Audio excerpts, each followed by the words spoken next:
Goodwin. Harding. Hug. Here. Melton is absent. Rowe. Here. Festerson. Mr. President. Here. Please stand for the Pledge of Allegiance. Remain standing for opening remarks by Councilmember Don Rowe. Pledge allegiance to the flag of the United States of America, to the republic for which it stands, one nation, under God, indivisible, with liberty and justice for all. You may have a seat.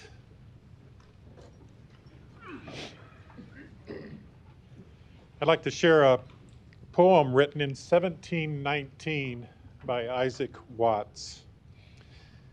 While it's not originally written as a Christmas carol, it certainly has morphed into that over the years. It goes like this. Joy to the world, the Lord is come. Let earth receive her King. Let every heart prepare him room, and heaven and nature sing. Joy to the earth, the Savior reigns. Let men their songs employ, while fields and floods, rocks, hills, and plains repeat the sounding joy. He rules the world with truth and grace, and makes the nations prove the glories of his righteousness and wonders of his love. Just wanted to say Merry Christmas. And one other thing. While driving this Christmas season, slow down the speed, stop at red lights, and watch for pedestrians. My hope is that everyone has a joyous holiday this year. An affidavit of publication is on file, and a current copy of the Open Meeting Act is posted in a white binder on the east wall of legislative chambers. Good afternoon. Welcome to the meeting of the Omaha City Council. As a courtesy to those in attendance and to facilitate the conduct of our business, we ask that you please silence or turn off all electronic devices. A reminder that you will have 3 minutes to speak on an agenda item. Please stay on topic. If you would like your comments entered into the public record, you can email the city clerk's office at cityclerk@cityofomaha.org. Council members receive these emails and we read them. Finally, council members may ask members of the audience back up for clarifying questions, but not for extra time to speak. I would like to remind council members to speak clearly into their microphones so audience members and those in attendance at home can hear. And also for people that come up to speak at the podium, make sure those microphones are right in front of you so we can hear you as well. Item 6, to consider a Class I liquor license for Golden Turtle located at 3910 Harney Street. Public hearing is now open on item number 6. Good afternoon. Good afternoon. My name is Duke Tran. Address is 9910 North 48th Street, Suite 103B, Omaha, Nebraska 68152. I'm appearing on behalf of the applicant and the manager applicant. I'll be happy to answer any question you may have. Thank you. Thank you. Are there any proponents of item number 6? Seeing none, are there any opponents? Public hearing is closed. I got a question for you, please. Yes, sir. Just what are the hours going to be? The hour will be from 11 to 10 on a regular day, and Friday and Saturday will be closed at 2 a.m. on the next day. And what kind of business are you going to have? This is a restaurant with a bar. It's serving the Vietnamese food in the Omaha area, and we want to serve some alcohol with the food. Okay, well, I can't make a motion to support this, but I'll be glad to be supportive today, and I wish you well in Blackstone. Welcome to Blackstone. Thank you, sir. Second. Got a motion and a second. Roll call. Goodwin. Yes. Harding. Yes. Hug. Yes. Rowe. Festerson. Yes. Mr. President. Aye. Motion passed 6-0. Item 7, to consider a Class D liquor license for Benson Grocery located at 5420 Northwest Radial Highway. A's communication in opposition. Public hearing is now open on item number 7. Do we have the applicant on Zoom? Okay. Good afternoon, Mr. Mr. Houghton, good afternoon. Members of the council, my name is David Houghton, here on behalf of the applicant. My address is 284 South 87th Avenue. The applicant is Benson Grocery LLC, doing business as Benson Grocery. It'll be located at 5420 Northwest Radial Highway. The applicant's name is Rahel Amsadou, and her husband's name is Worku McCowan. He's a physician in town. They're looking to expand and start a business for their family when this opportunity became available. The hours of operation will be 8 a.m. to 10 p.m. They will operate as a grocer. They'll have a variety of fresh fruits and vegetables, canned foods and vegetables, dairy, all of your grocer and convenience items. If the council has any questions, I'd be happy to answer them. Thank you. Are there any proponents here on item number 7? Seeing none, are there any opponents?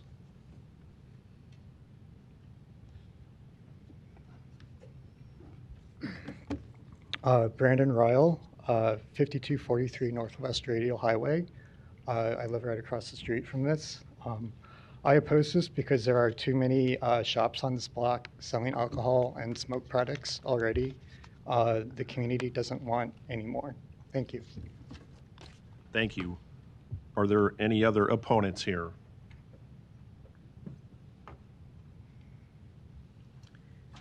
My name is Noran Bankin. I live at 5239 Northwest Radial Highway, and I've lived there for 20 years. I oppose the liquor license because we have plenty of liquor opportunities in the Benson area. Also because it is close to both Benson High School and the junior high next door, and I think it just creates another opportunity for school children to find a little trouble. Thank you. Thank you. Are there any other opponents here today? Item number 7. Seeing none, public hearing is closed. Councilmember Festerson, you're recognized. Thank you, Mr. President. This application is at about 54th Northwest Radial, which is in my district. So I appreciate those that are here to express their concern about a few things. And I did speak with another constituent that has a property there that also had a concern. Mr. Houghton, if you want to come back up just for a minute. Of course. I appreciated our conversation about this morning as well. And I think he did a good job of explaining what he intends to do there, the applicant. So it will in fact be additional grocery items and things of that nature, not just a liquor store, right? That's correct. Yep. What types of things again? I have an exhaustive list if you want to hear it, but I doubt you do. I can short circuit it for you. Let's see.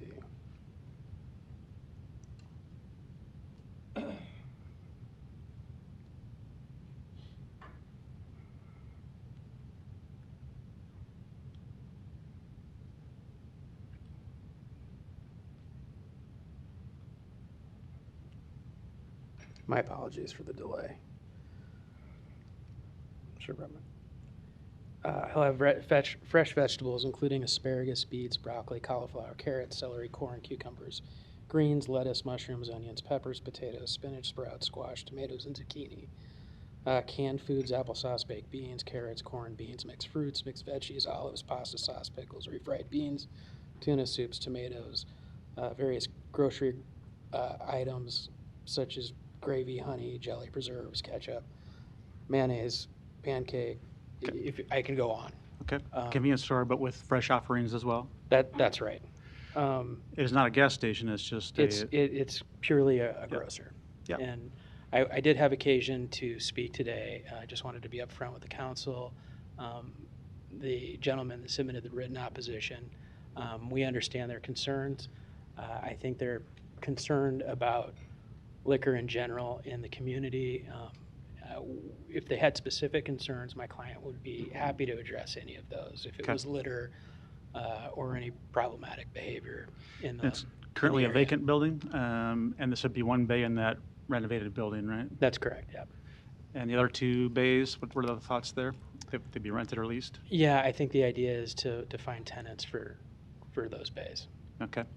And I'm sure your client, if they haven't already, would take liquor training courses to make sure they aren't having any problems with kids or minors? Yes, willing to do whatever the law requires and then some.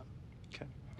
And then the other person I talked to was mostly concerned about litter, but it's litter that's already happening there, so it's coming from a different location, which I will deal with. So it's not your client's issue at the moment, but realizing that's a thing of sensitivity, a commitment from you and your client to not have litter issues on this property once they're a tenant? Yes, I spoke with them before I came here. They apologized they couldn't be here. They were working today, but that's correct. They'll make every effort to make sure that there's not litter on, around, or adjacent to their property. Okay. They certainly don't want to be a burden to their neighbors. Okay. With those commitments, I would motion to approve. Got a motion and a second. Got other lights. Councilmember Hug, you're recognized. Sir, Yes. do you have an approximate percentage of the floor space that would be occupied for? I can find that. I'd have to look through the application if you give me a moment. Excuse me.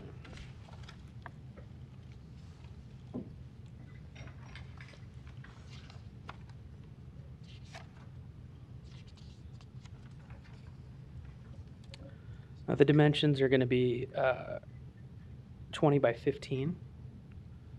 They do not have any blueprints. I think the building length is approximately 60 feet by 50 feet. Okay, so the area to sell alcohol will be how big?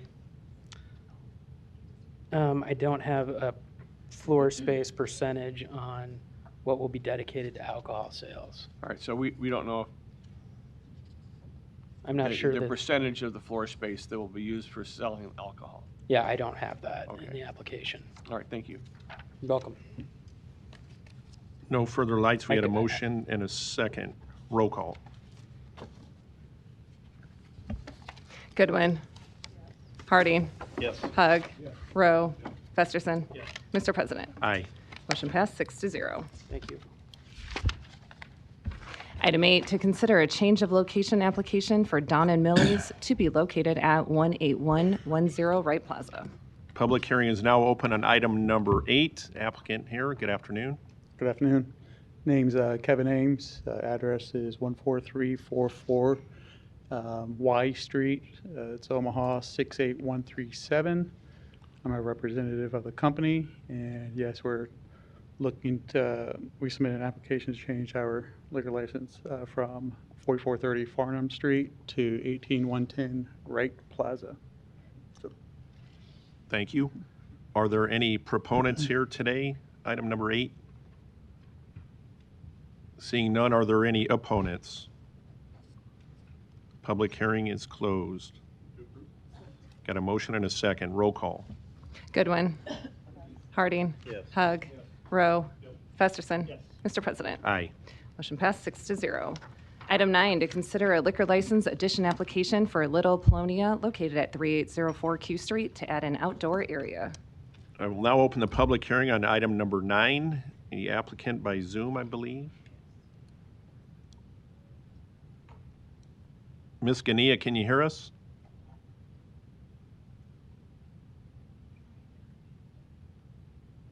Don't keep doing them. Karen Ganya, 4819 Glasgow Avenue, Bellevue, Nebraska, 542502-1771. Thank you. If we have any questions, we'll come back to you. Thank you. Are there any proponents here today? Seeing none, are there any opponents? Public hearing is closed. Councilmember Hug, you're recognized. Thank you, Mr. President. Karen, can you hear me? Yes, Okay, you understand that your bar will still be subject to abiding by the noise ordinances that the city has in place? yes. Okay. All right, motion to approve. Second. I'm sorry, I'll do it. Motion and second, roll call. Goodwin. Yes. Harding. Yes. Hug. Rowe. Festerson. Yes. Mr. President. Aye. Motion passed 6-0. Item 10, to consider a liquor license addition application for Flicks Lounge located at 1019 South 10th Street to add the building basement. The public hearing is now open on item number 10. Is the applicant here? Good afternoon. Good afternoon, sir. Joey Cumston, 2915 Bancroft Street. It's for Flicks Lounge, and additional seating and stuff, just seating in the back. And yeah. You're doing great. If we have any questions, we'll come back to you. Yes, sir. Thanks. Are there any proponents here on item number 10? Seeing none, are there any opponents?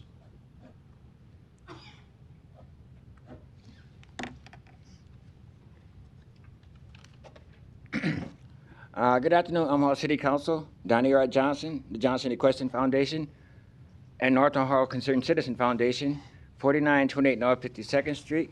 I have nothing against this gentleman, but we was asking that, they asked me to ask Mr. Harding to, I told him I was going to be voting for Mr. Harding. Would he debate Mr. Kavanaugh about medical marijuana? Donnie, you're off topic. Thank yes, you. sir.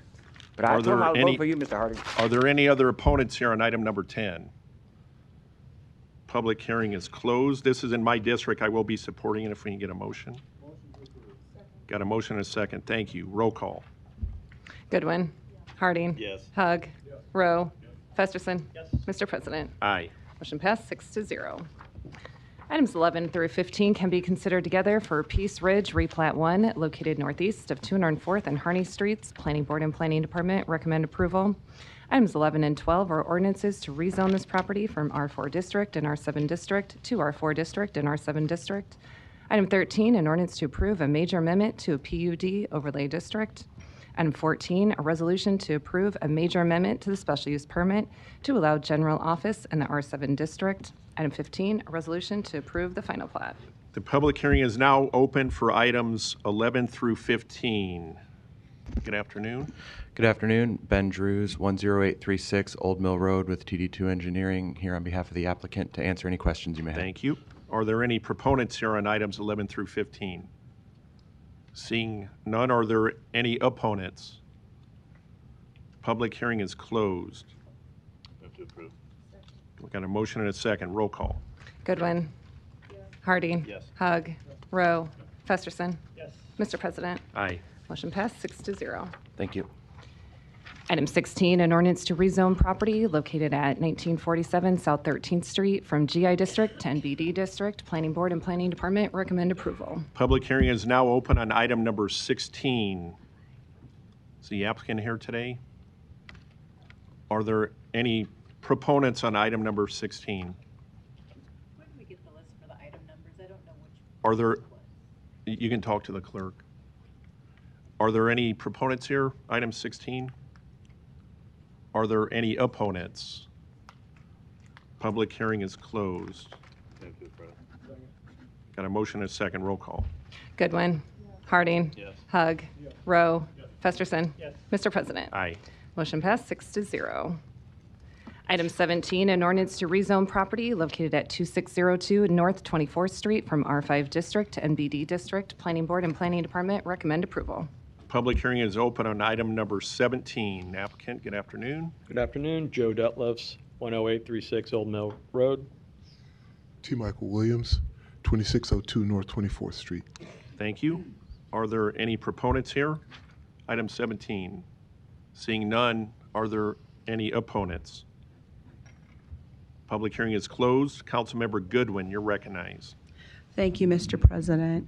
So I just have a few questions about this project. Can you tell us a little bit about it? We are really excited to be able to have a community center in North Omaha on 24th Street. We call it the Mariah Intergenerational Center, and the idea is to provide both meeting space for activities, concerts, small banquets, those kinds of things, as well as a space for incubators for entrepreneurs. So we're really excited about what this can bring to North Omaha. Thank you. And we see that this is really one of the first phases in planning to rezone the area. What phase are you in with the project overall? We're in the planning phase. We are wanting to start the project with this parking here in the spring, and we are looking forward to starting the main building, the Mariah Center, once we complete the parking lot. Okay, great. And so that is adjacent to the current parking lot at Mount Moriah? That's correct. Okay. And how many stalls will it have? About 109. Yeah. As that area is beginning to fill in, we get a lot of, I think, complaints about parking. So I think it will be a welcomed addition to the area. What's the timeline for the overall completion? We, because of the funds that we received from the state, the goal is to be completed by December of 2027.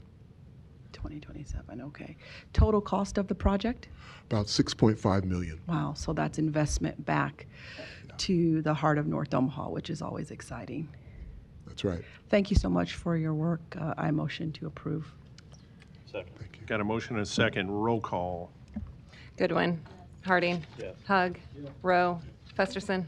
Mr. President. Aye. Motion passed 6-0. Thank you all. Thank you. Item 18, an ordinance to rezone property located at 3026 South 18th Street from R4 District to R5 District. Planning Board and Planning Department recommend approval. I'll open the public hearing on item number 18. Is the applicant here? Please come up.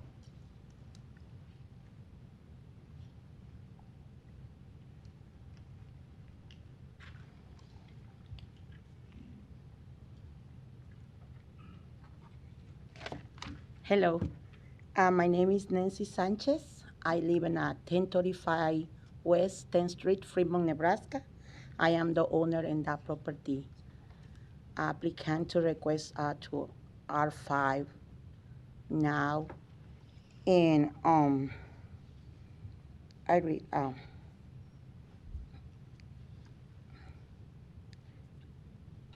good afternoon. It's a privilege for me to be with you at this meeting today. Thank you for giving me the opportunity to explain why we are here. My only wish is that the resolution be approved because all we really want is to rebuild a house that is already there, but which suffered fire damage. So our only desire is to be able to rebuild it and live in it.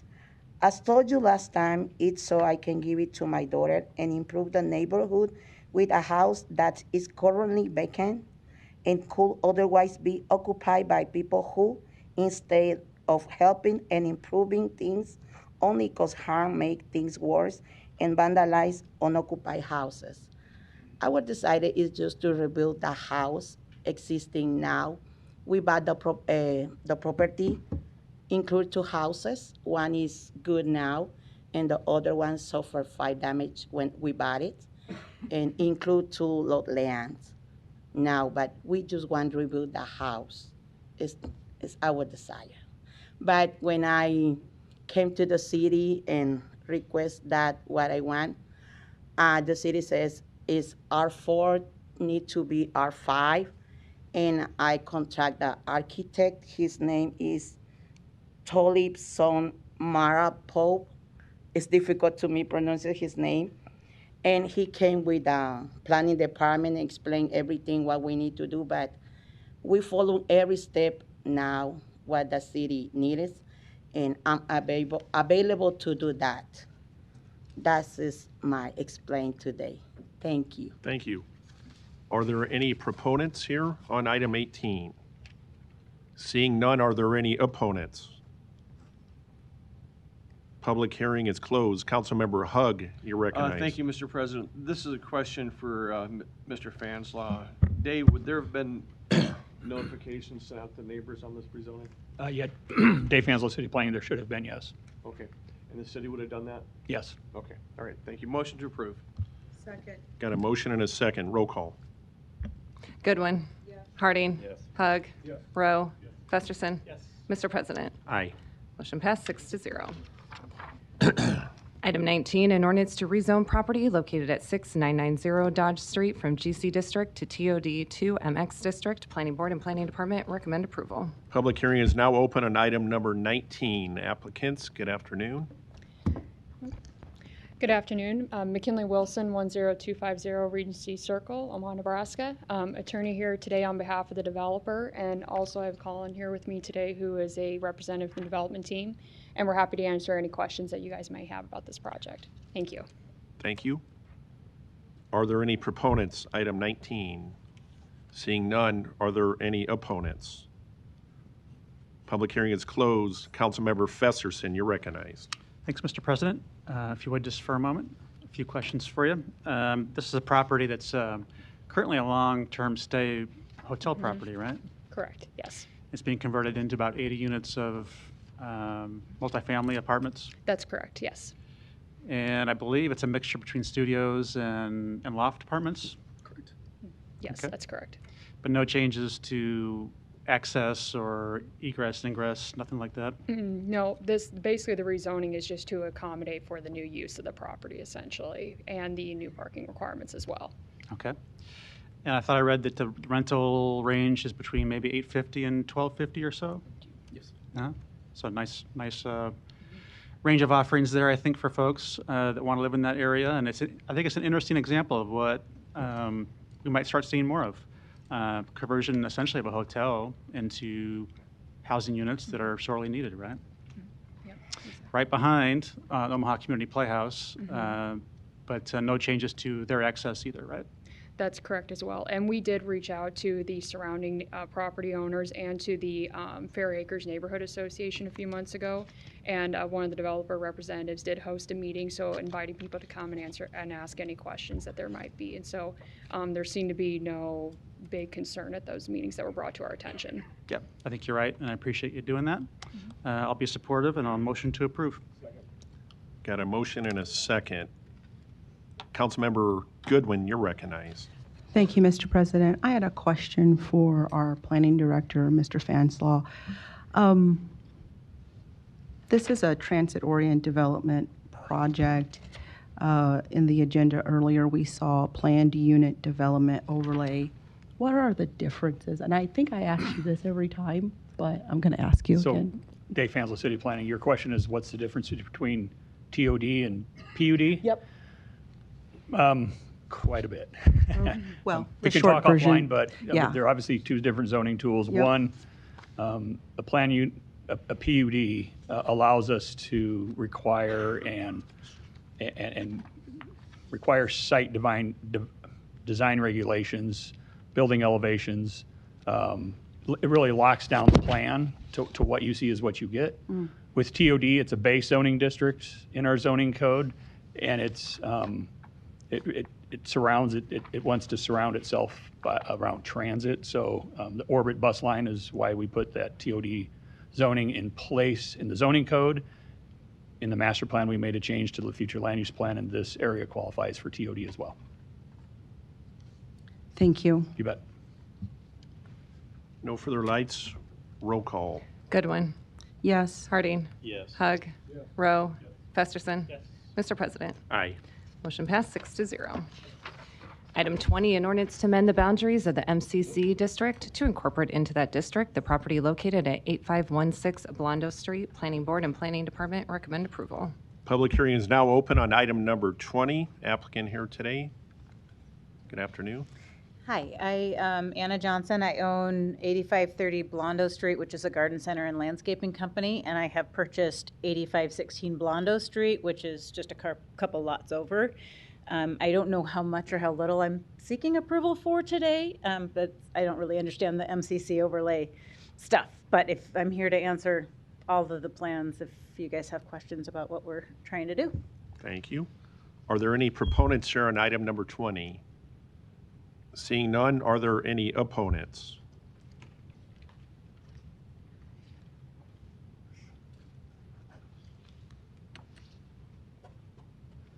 Excuse me, ma'am.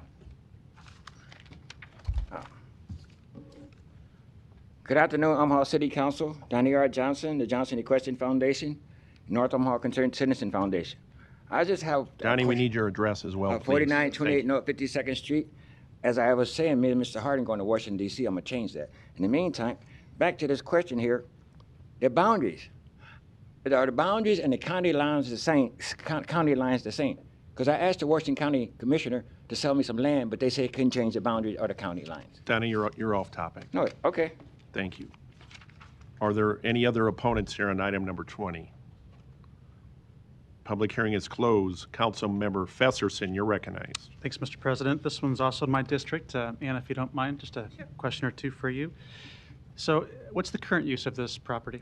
It is a vacant lot, which the seller still has some tractor trailer storage on that he's supposed to be getting moved pretty soon. Okay, that'd be good. And then your property just to the west there, how long has that been a landscaping operation? This is our 26th year as a garden center.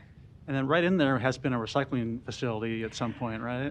Right behind us, there was a can pack, and then actually the lot, I think it was part of this one, it has been since split, and there's I think it's a car storage or something now, that was all the metal recycling, and those ladies have moved over to Maple. Okay. Yeah, it seems like that lot has been substantially cleaned up, right? It's the city made the seller tear some stuff down and clean. We're still working on getting the rest of it. We've done a lot of cleaning, but we're actually trying to get water there now and things so that we can make it pretty. Good. Well, as a landscaping company, I think that's probably in your interest, right? That is, yes. Mr. Fanzal, you want to take just 1 second to make sure she understands what the major commercial corridor overlay does for the property? Sure, yeah, Dave Fansla. So the MCC overlay, it's a zoning overlay, major commercial corridors, and one of our urban design overlays. And what it does, then once that overlay is put on a piece of property rezoned with that overlay, any future development will have to comply with that part of our zoning code, which deals with signage, landscaping, building elevations, stuff like that. So Okay. any changes you make will have to meet that code. And that's all we're asking for today is Correct. just getting that. Yep, Okay. that's it. Okay. And that'll, I think, ensure that you can continue to operate your business as you intend to and make the site look nice as well. So appreciate that. I'll motion to approve. Second. Got a motion and a second. Roll call. Goodwin. Harding. Yes. Hug. Rowe. Festerson. Mr. President. Aye. Motion passed 6-0. Item 21, an ordinance to amend the boundaries of the ACI 3 PL overlay district to incorporate into that district the property located at 120 Regency Parkway. Planning Board and Planning Department recommend approval. Public hearing is now open on item number 21. Applicant, good afternoon. Hi, Blake Weatherly with Olson, 2111 South 67th Street, here on behalf of the applicant, here to answer any questions you may have. Thank you. Are there any proponents here? Item number 21. Seeing none, are there any opponents? Public hearing is closed. Got a motion and a second. Roll call. Goodwin. Harding. Yes. Hug. Rowe. Festerson. Mr. President. Aye. Motion passed 6-0. Items 22 and 23 can be considered together for property located at 521 South 38th Avenue. Planning Board and Planning Department recommend approval. Item 22, an ordinance to rezone this property from R435 District to TOD2 MUR District. Item 23, an ordinance to rescind the ACI overlay district for this property. I'll open the public hearing for items number 22 and 23. Is the applicant here today? Good afternoon. Good afternoon. I'm Mark Sanford, architect, 12509 Reed Street. I'm the architect for the project and here to answer any questions you may have. Thank you. Are there any proponents? Seeing none, are there any opponents? Public hearing is closed.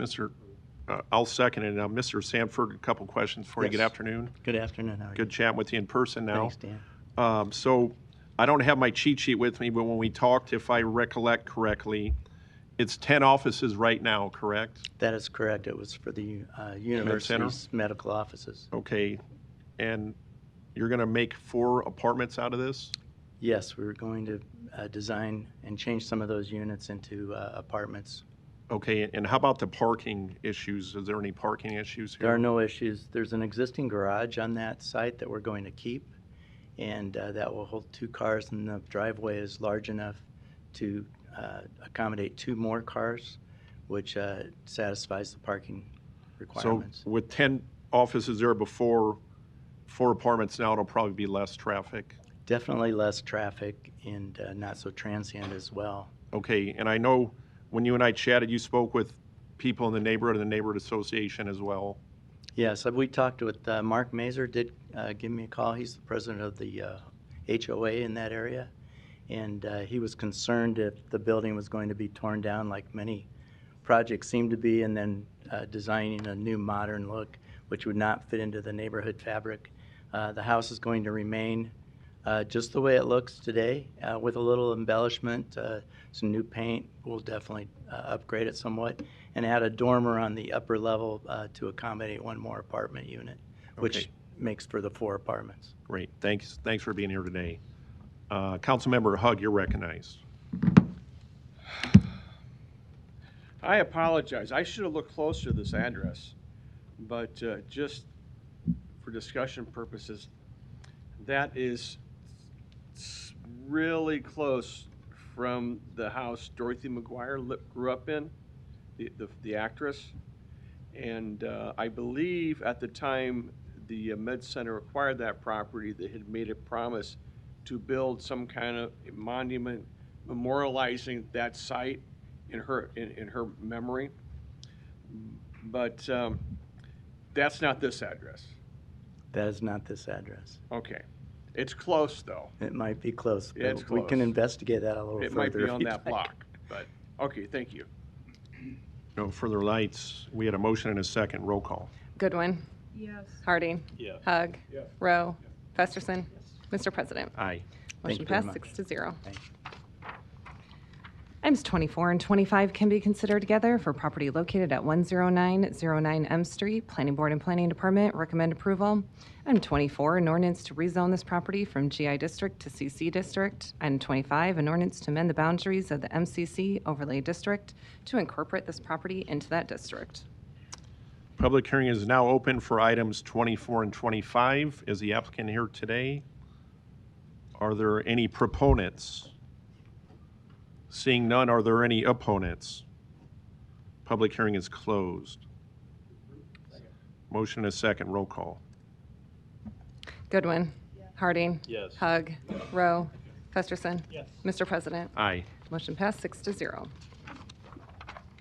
Item 26, a resolution to approve a major amendment to the special use permit to allow scrap and salvage services in the HI district located at 3701 Dolman Avenue. Planning Board and Planning Department recommend approval. Public hearing on item number 26 is now open. Mr. Deathless, good afternoon. Good afternoon. Joe Detlefs, 10836 Old Mill Road, here representing the applicant, available to answer any questions.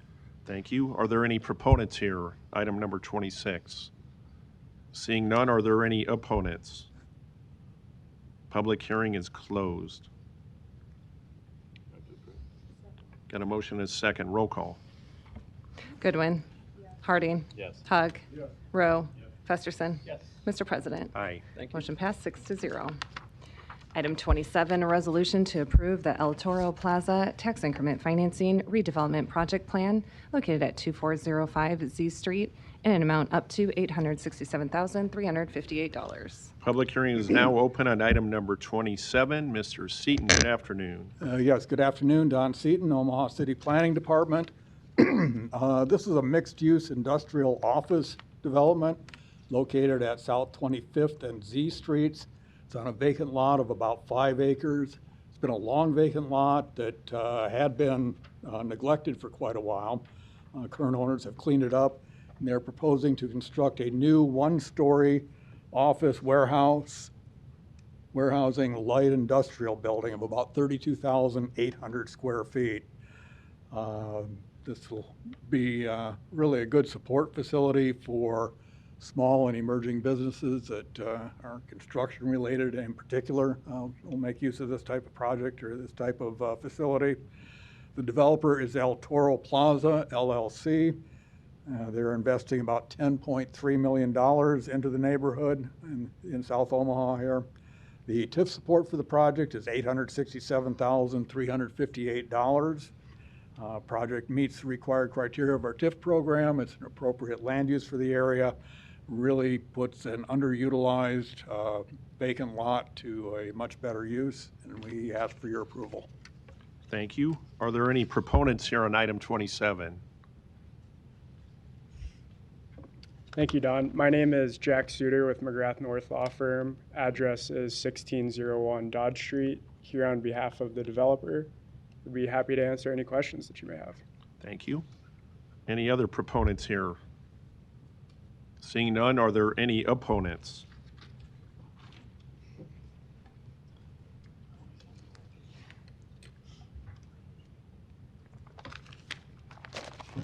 Good afternoon, Omaha City Council. Donnie R. Johnson, the Johnson Equestrian Foundation, and North Omaha Concerned Citizen Foundation, 4928 North 52nd Street. I think a lot of folks would like to say something, but you keep cutting us off. Is there any other opponents here today? Public hearing is closed. Councilmember Hug, you're recognized. Mr. President, those of you who are not familiar with my district and this specific location will not be able to appreciate how much of an overall improvement this is, not only to that site, but that whole area in South Omaha. I mean, you know, that vacant packing plant sat there vacant for at least 20 years, if not 30, and had attracted those negative elements that we see at any other vacant property. Illegal activities, allegedly homeless,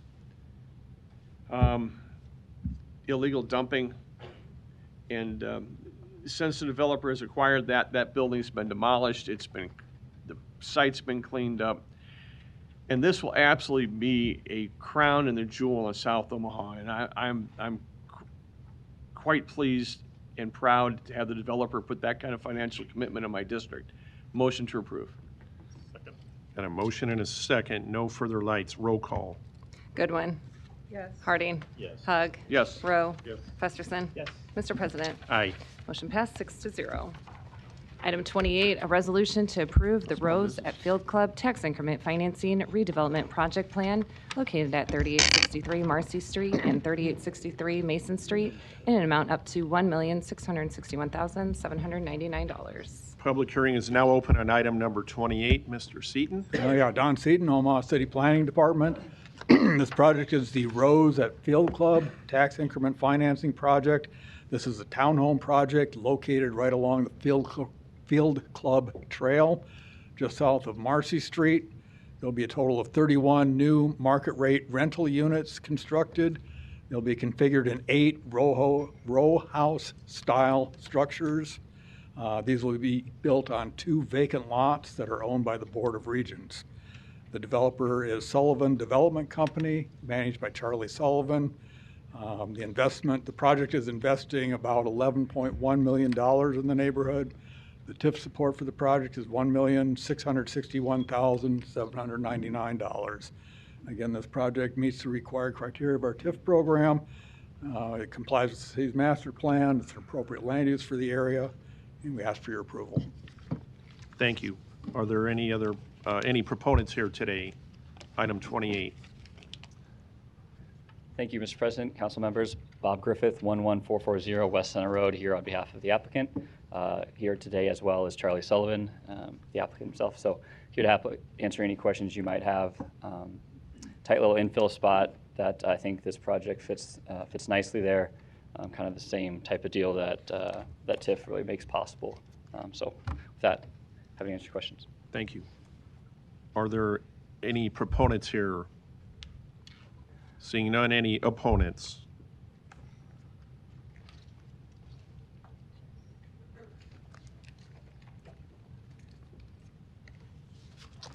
Good afternoon, Omaha City Council.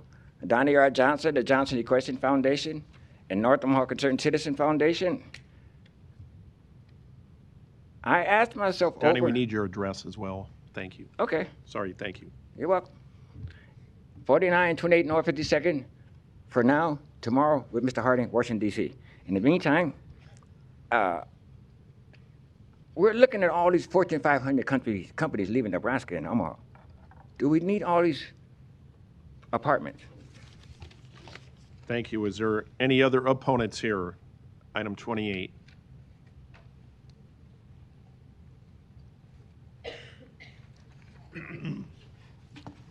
Larry Storr, 5015 Lafayette Avenue, Omaha 68132.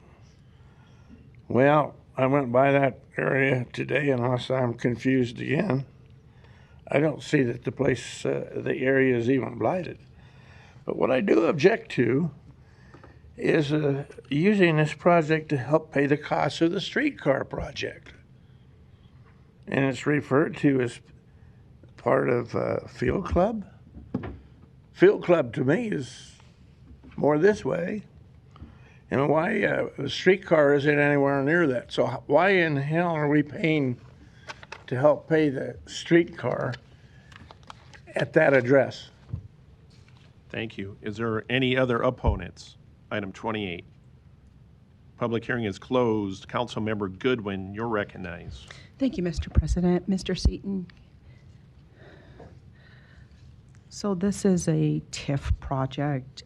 Can you explain to us in general how TIF works? How TIF works? Yes. Is there Yeah, any? Okay, go ahead. Okay, the TIF dollars that go into this project are new tax dollars. They're generated by the project itself. They're new tax dollars that are paid by the developer on the increased property valuation that the project creates, and then those taxes are rebated to the developer. So there's no city money, no bonds, no money coming from the neighbors. It's basically new tax dollars paid by the developer, So rebated to them. So essentially, the project generates the tax. sorry. The project actually generates the tax Correct. incremental financing. The TIF money that goes into the project, generated by the project. Thank you so much. I had a secondary question for the developer, please. Thank you, Mr. Seaton. Good afternoon, Charlie Sullivan, 2304 South 89th Court, Omaha, Nebraska. I'm the developer, Sullivan Development Company. Good afternoon. It's always good to see housing being developed in our city. This happens to be market rate.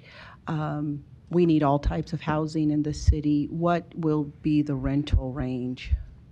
Of the 31 units, the rents range from about $1,500 a month to $2,800 a month, depending on the size. There's 1 bedrooms, 2 bedrooms, and 3 bedrooms. Okay, thank you. And what will be the timeline where we'll see this project come to fruition? We should open the first building summer of next year. Oh, wow, that's great. I mean, when we're talking about a 30,000 unit deficit in housing in our city, we need every single unit. So it's always good to see these projects move forward. Thank you. No further questions. Thank you. Mr. Sullivan, don't go too far. Just good to see you again. And I know you did a lot of outreach with people in the neighborhood when this project first started, and hopefully OPPD got you up to speed where you needed to be when you contacted me. Thank you for your help. Yeah, no, I appreciate your efforts. As Councilmember Goodwin talked about the housing, why this isn't affordable, but do you know who you're going to market this to? Generally to the UNMC campus community with the new bridge going across Leavenworth. It like drops off right at the front door of the project. So you could live in my project and literally walk to UNMC. So Or it'll take be a largely bike. UNMC community. Take your bike as well? You could take your bike as well. Right. I don't, Fesserson would, but I wouldn't. But no, appreciate you being here. Thanks, Charlie. We had a motion and a second, I believe, right? Okay. Second. Thank you. No further lights. Roll call. Goodwin. Harding. Yes. Hug. Rowe. Festerson. Mr. President. Aye. Motion passed 6-0. Consent agenda. Any member of the City Council may cause any item placed on the consent agenda to be removed. Items removed from the consent agenda shall be taken up by the City Council immediately following the consent agenda in the order in which they were removed, unless otherwise provided by the City Council Rules of Order. The public hearing on agenda items 29 through 45 were held on November 25th, 2025. Any council discussion? Got a motion and a second. Roll call. Goodwin. Harding. Yes. Hug. Rowe. Festerson. Yes. Mr. President. Aye. Motion passed 6-0. The public hearing is on agenda items 46 through 76 are today. If you wish to address the City Council regarding these items, please come to the microphone. Indicate the agenda item number you wish to address. Identify yourself by your name, your address, who you represent, and if you're a proponent or opponent. I will open the public hearing on items 46 through 76. Any proponents?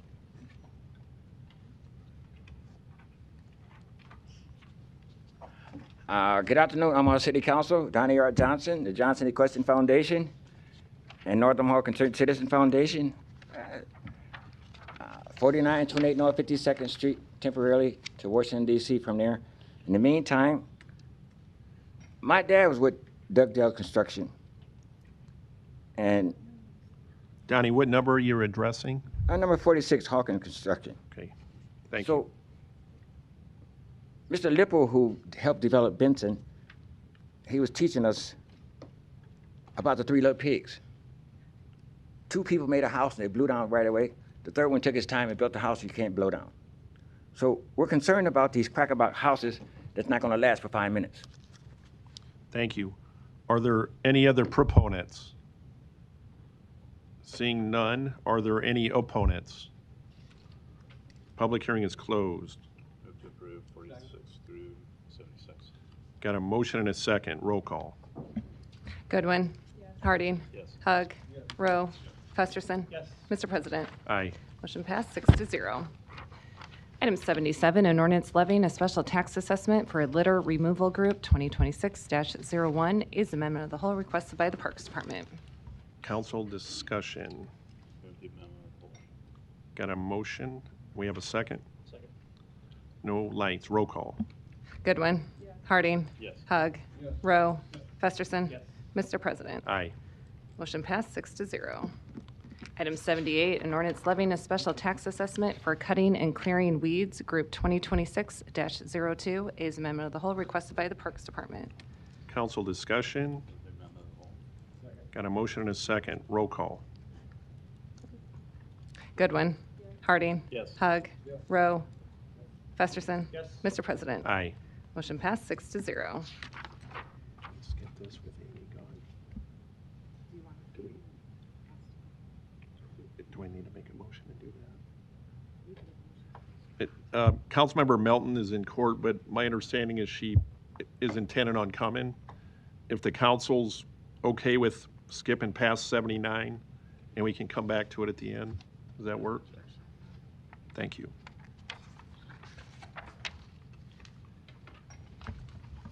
Item 80, an ordinance to approve the redevelopment project revenue bonds in the amount of $40 million for affordable housing urban core. A is communications and support. B is communications and opposition.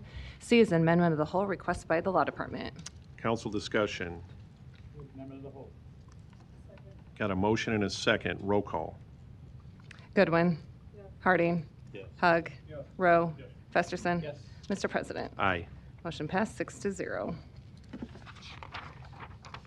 Item 81, an ordinance to transfer $4,000 in the 2026 budget from community service programs to parks, community recreation. Council discussion. Motion approved. Got a motion and a second. Roll call. Goodwin. Harding. Yes. Hug. Rowe.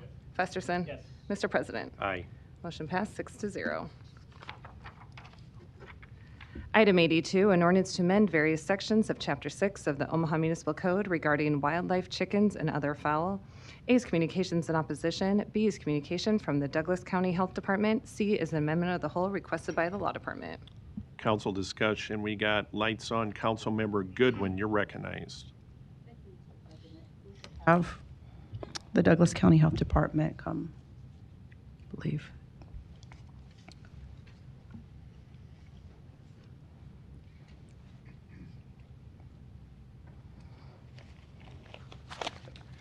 Eric Bradley, Douglas County Health Department, 1111 South 41st Street, Omaha.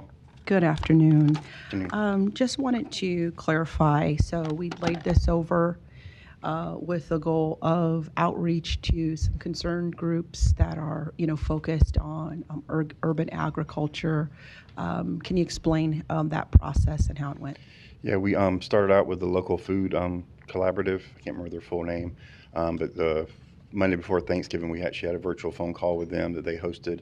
Russ Hayden and I, who's the sanitation supervisor over this program, spent about an hour and a half answering their questions. Did address a couple of things they had. They wanted a little more, to clarify more in the ordinance, so we reached out to the city attorney, who kind of reworded some stuff and changed some things, mostly regarding the language for community chickens. We also reached out to the planning department to include some of the things they wanted that are in the urban ag code, to not add new stuff, but just to reference it in this code, so it's a little easier to connect with. And then there was a few, I believe, from you, Ms. Goodwin, and from Mr. Begley, and think for Mr. Festerson, who forwarded some emails from concerned citizens. We reached out to them and kind of did some back and forth discussion with them also.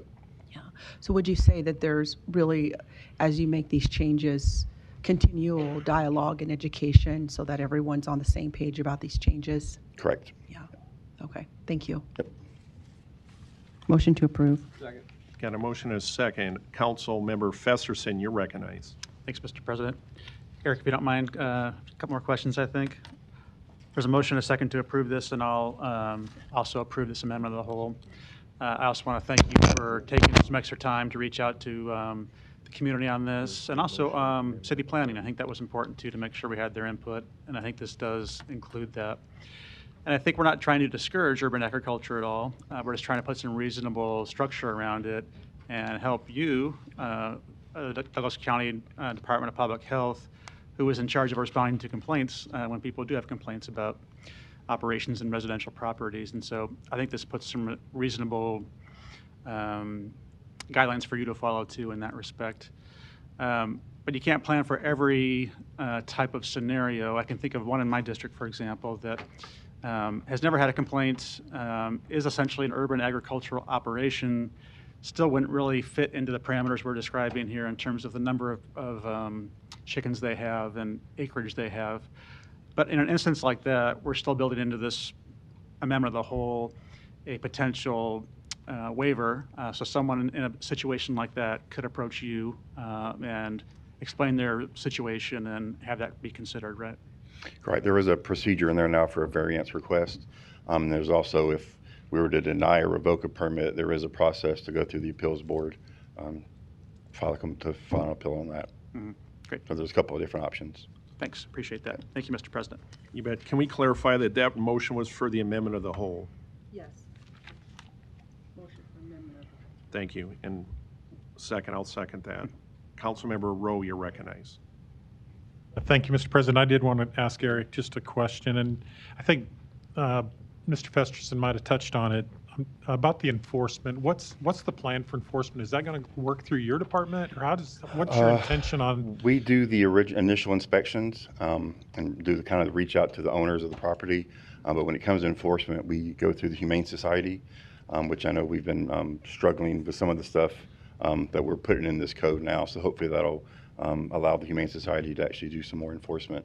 But that's kind of where we are with that. They're the ones that have the ability to issue citations and things. We do not. Okay. I think that's one of the things that came up in my district was just how's the accountability going to work to make sure that things don't get out of hand on some of these? We will continue to follow up, but we'll then also have to include the Humane Society and reach out to them to see where they are in the process. Okay. All right. Thank you. Thank you. No further lights. We had a motion and a second. Roll call. Goodwin. Harding. Yes. Hug. Melton. Rowe. Festerson. Yes. Mr. President. Aye. Motion passed 7-0. Item 79, an ordinance to amend Section 44-151 of the Omaha Municipal Code regarding the 2023 National Electrical Code. A is amendment of the whole requested by Councilmember Rowe. B is communication. Council discussion. We have lights. Councilmember Harding.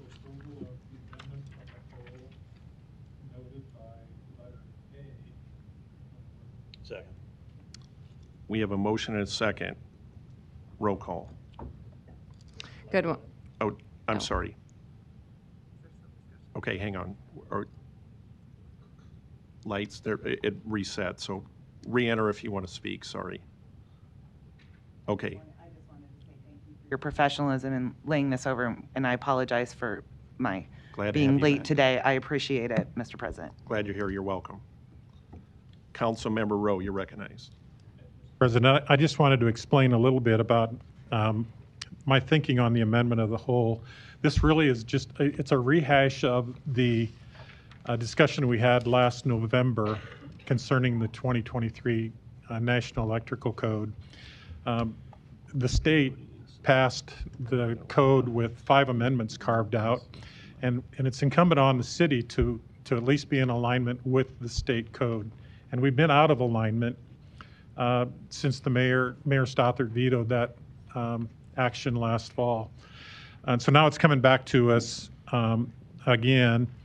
And I put the amendment in there so that we would align with the state code. When we talk to other jurisdictions in the area, even as far as Lincoln, I believe, and south of Lincoln, but throughout the state, they determined that there were these 5 items that could be amended out of the 2023 code and still allow for safe housing. I mean, that's our goal, is to have safe housing, right? We don't want to have housing that's not safe for people to live in. And they determined at the state legislature that these 5 items were really I kind of want to have, but not necessarily have to have. It was items about, GFCI outlets in the basement. It's about outlets for your range and dryer. It was about surge protection for your whole house. It was about an emergency disconnect for your panel. And they determined that these 5 things really were things that a buyer, a new home buyer, if they wanted to put them in their house, they can certainly contract with their contractor to use them in their house. But to have them mandated seemed to go against our hope for affordable housing. And we've talked about affordable housing a lot up here, and we're actually scrapping and clawing, looking for every $500 that we can find to try to make the housing cost more affordable, because they continue to rise with inflation and now with regulations. And so I put in this amendment of the whole to sync us up with the state code, and that's my hope. I hope that we can pass that this afternoon. Thank you. Councilmember Harding, you're recognized. I'll try not to repeat a lot of what was said at the last meeting about this, but to pick up off of what Councilmember Rowe was talking about too on the affordability component of it.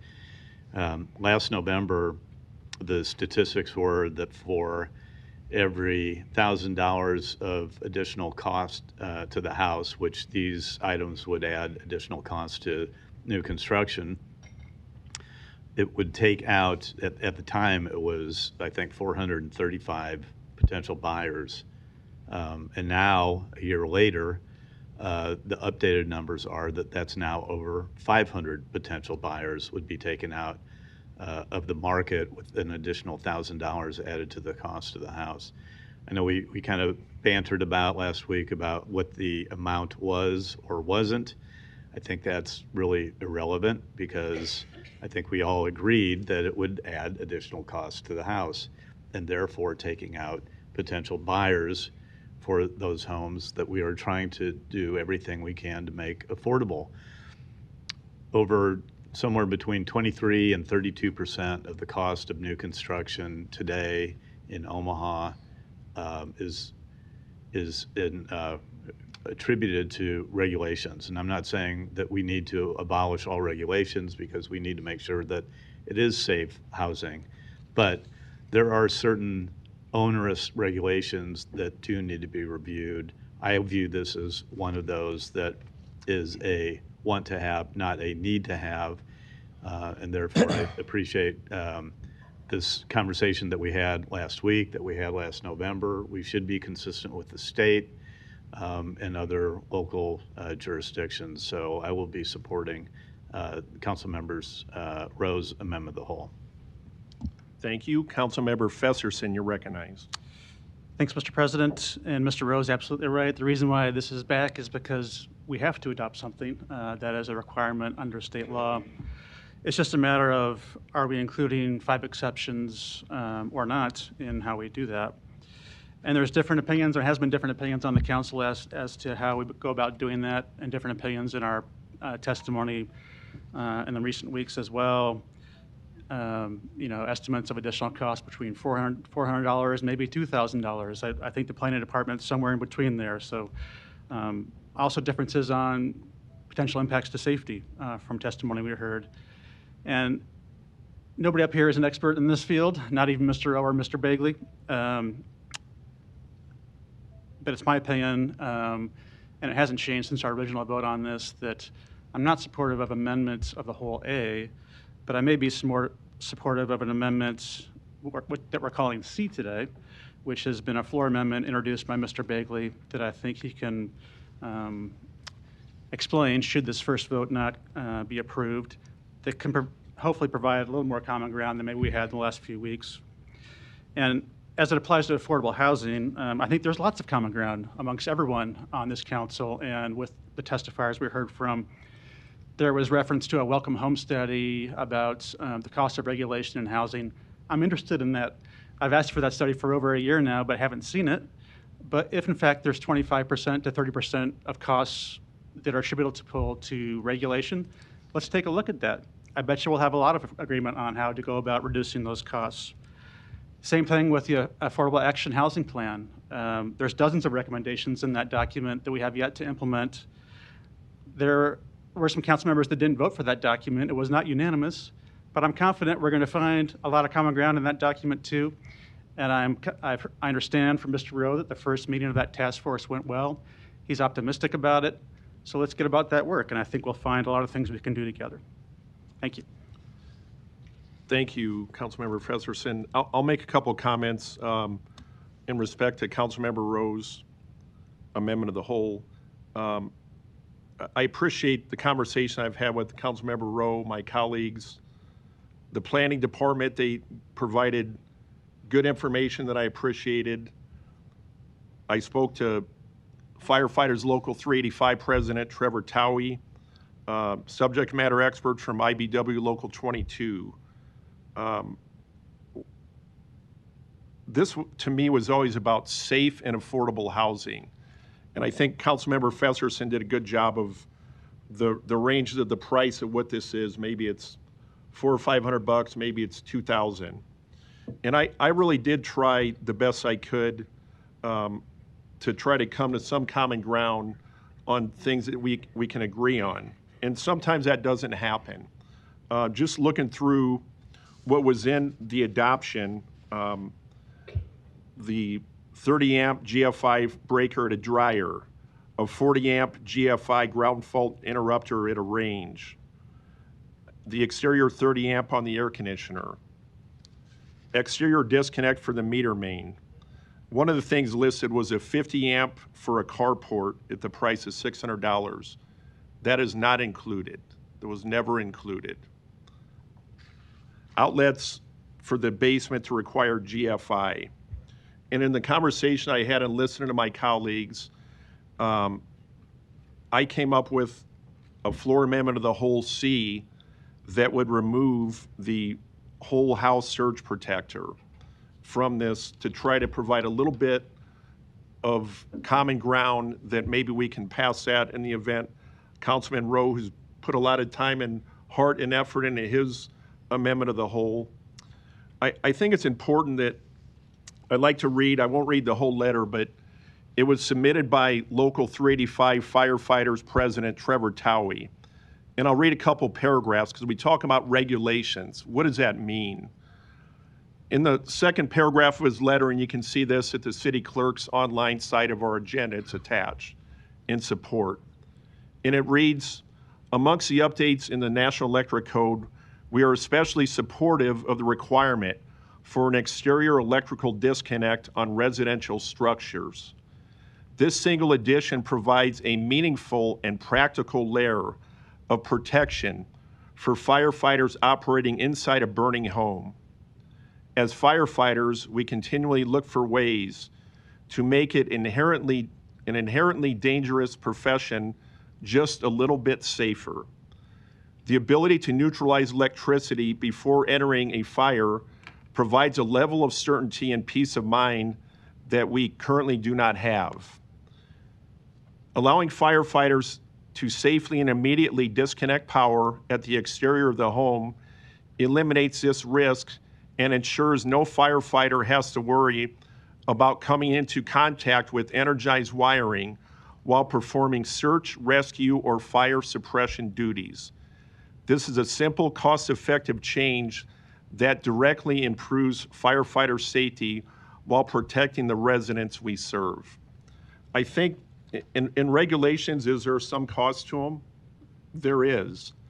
But again, we try to minimize the costs on this, but not sacrificing safe, affordable housing when we work on this through this process today. It looks like we get another light on for Councilmember Rowe. You're recognized.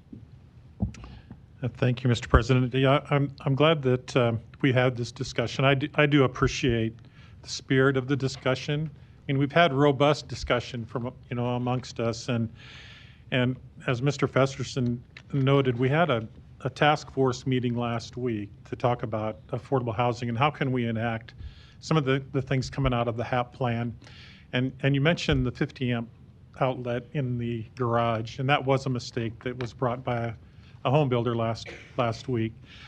But we're going to have courage going forward, because that 50 amp outlet is going to be proposed in the 2026 energy code. And I think that's where the confusion came, was the builders that have an interest in the cost of housing, they want to make it affordable, are looking at the 2026 energy code that I'm not sure when it's going to come for adoption, but it will come, and the council is going to have courage to say, you know what, OPPD doesn't have the power necessary to put a 50 amp outlet in every garage. It would blow up their system today. They may have it in the future, but those are the kind of things that we're going to have to take a look at and really take a hard look at, and then make courageous decisions on it. So again, I appreciate the spirit of the discussion. It's been good. It's been robust, and again, I ask for your vote for amendment of the whole letter A going forward. Thank you. No further lights. So we got a motion and a second for amendment of the whole A, correct? Roll call. Goodwin. Harding. Yes. Hug. Melton. Rowe. Festerson. Mr. President. No. Motion failed 3-4. Motion to move for amendment C. Second. Roll call. Goodwin. Oh, I'm sorry. Councilmember Harding, you're recognized. Now that this is on the floor, and thank you for letting me read the letter from Trevor. Can you explain to me what then, just explain for the public and me, what the amendment of your amendment of the whole eliminates and or puts back in? My amendment of the whole, it removes the section, if I got my code right, I'll tell you exactly what number it was. Is it 230.67A? I'm 99% sure, but let me check.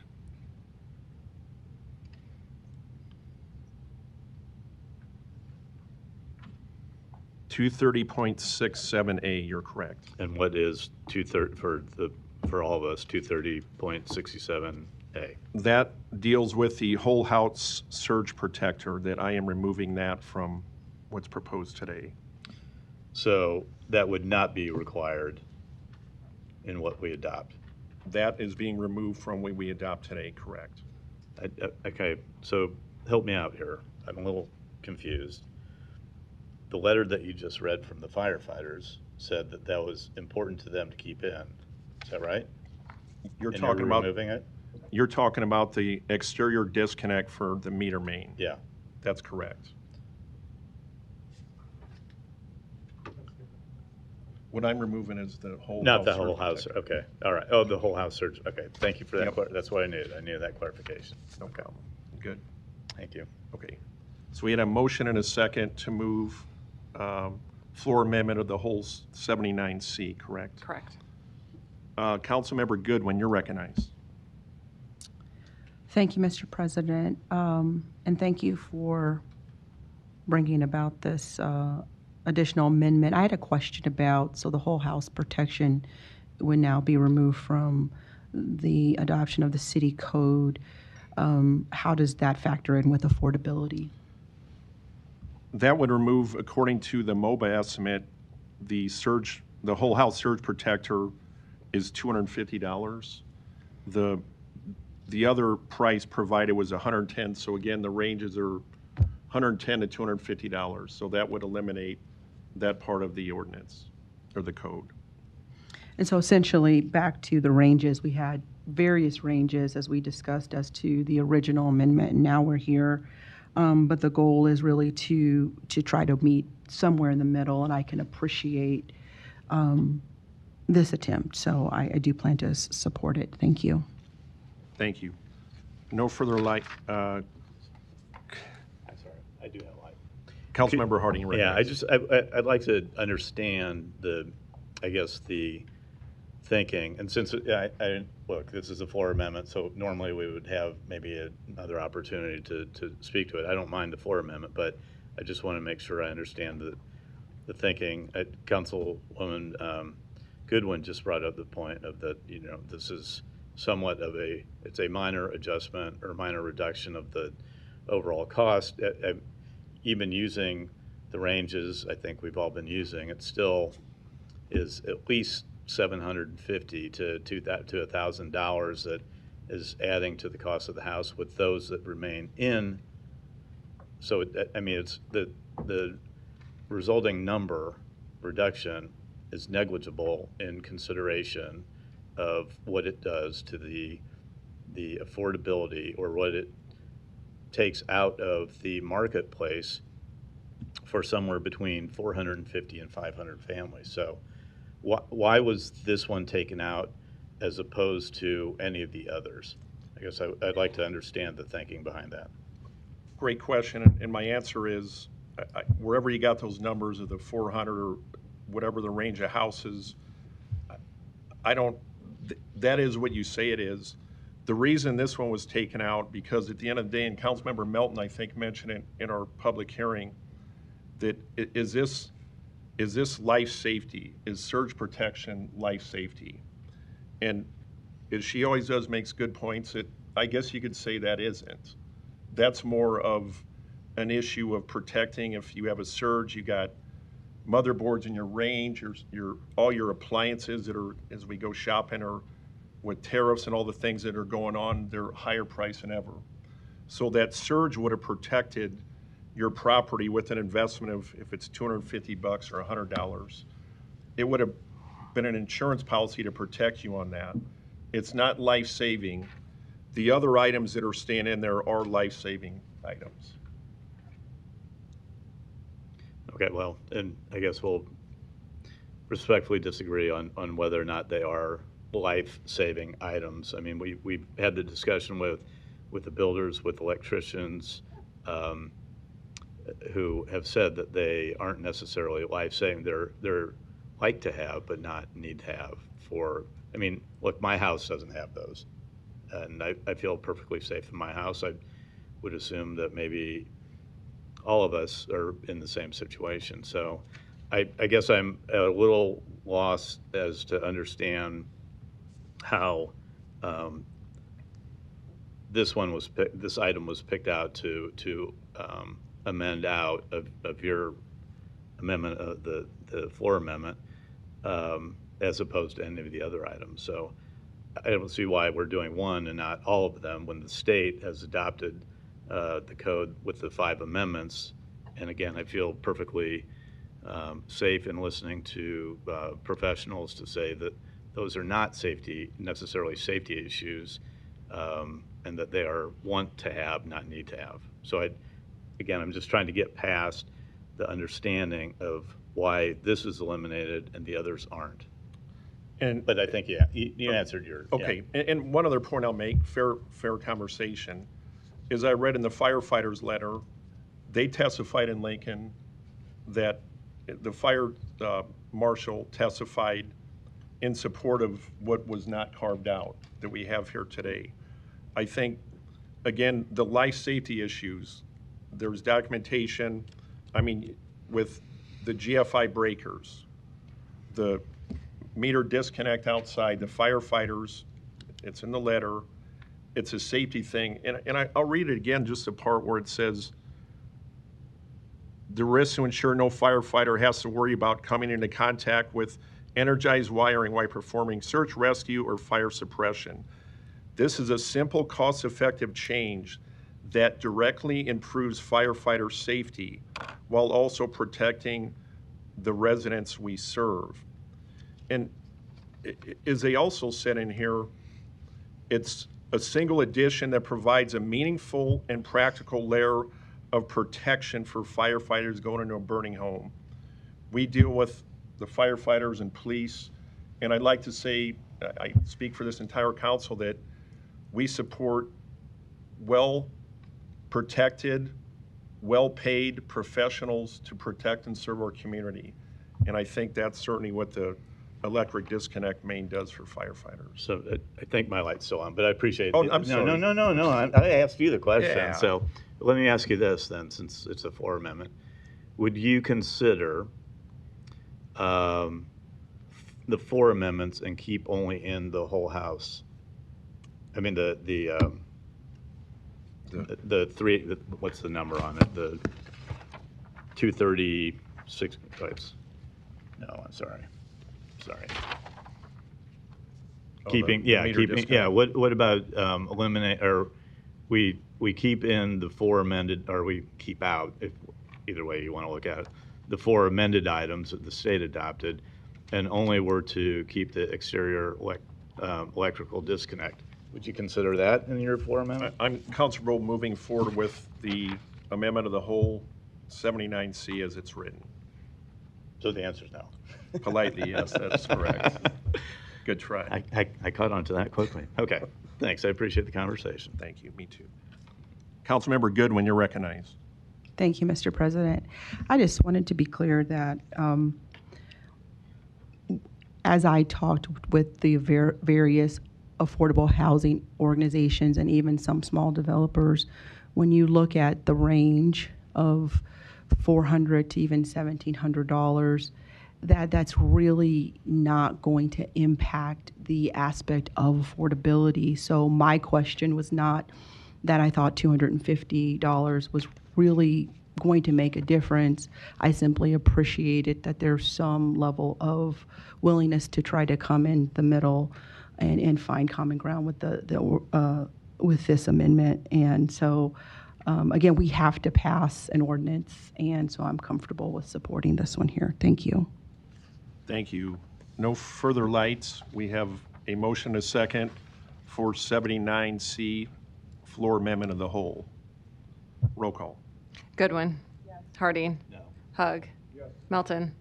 Rowe. Festerson. Mr. President. Yes. Motion passed 4-3.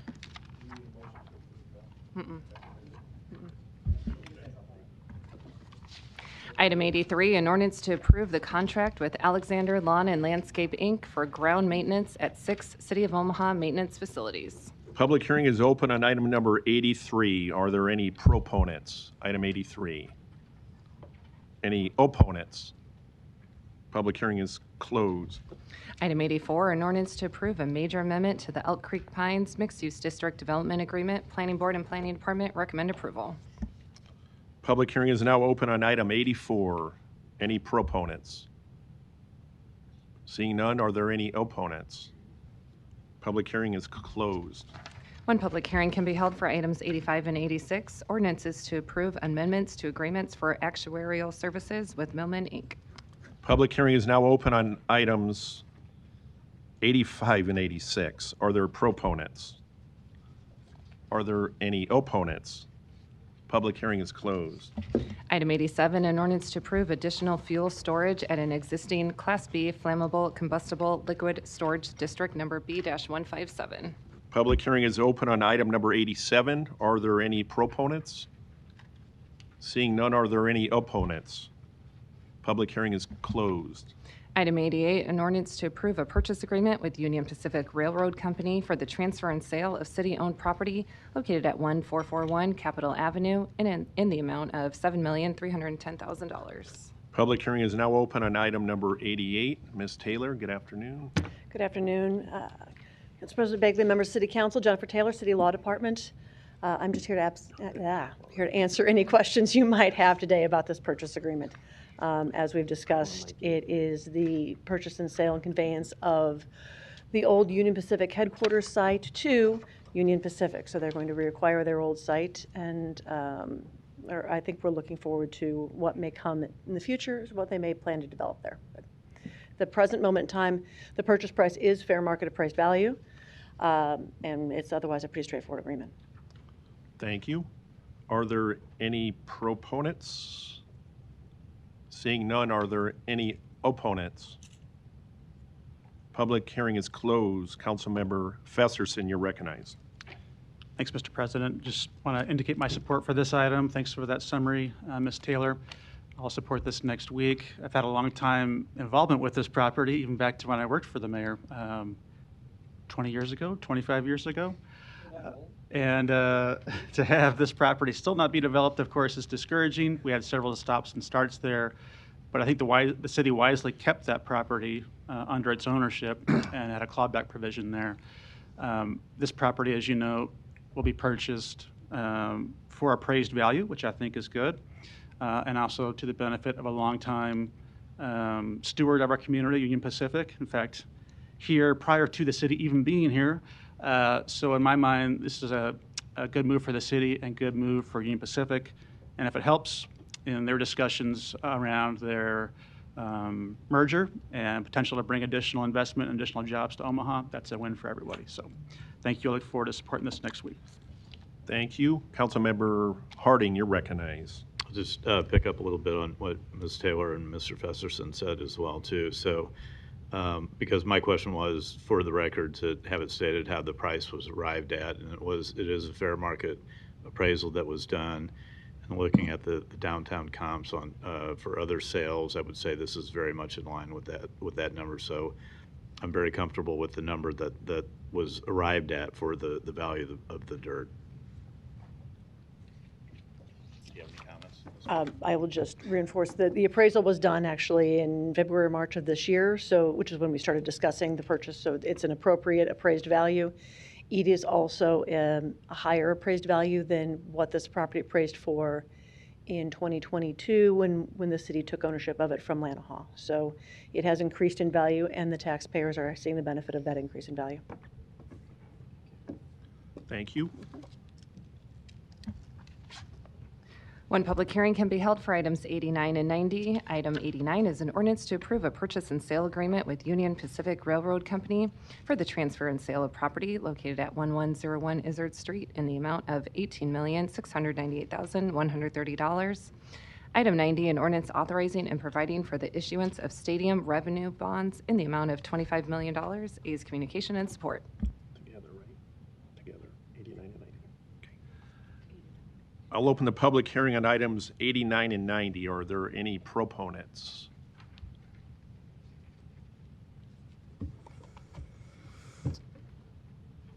Good afternoon, Marco Floriani, Mayor's Office.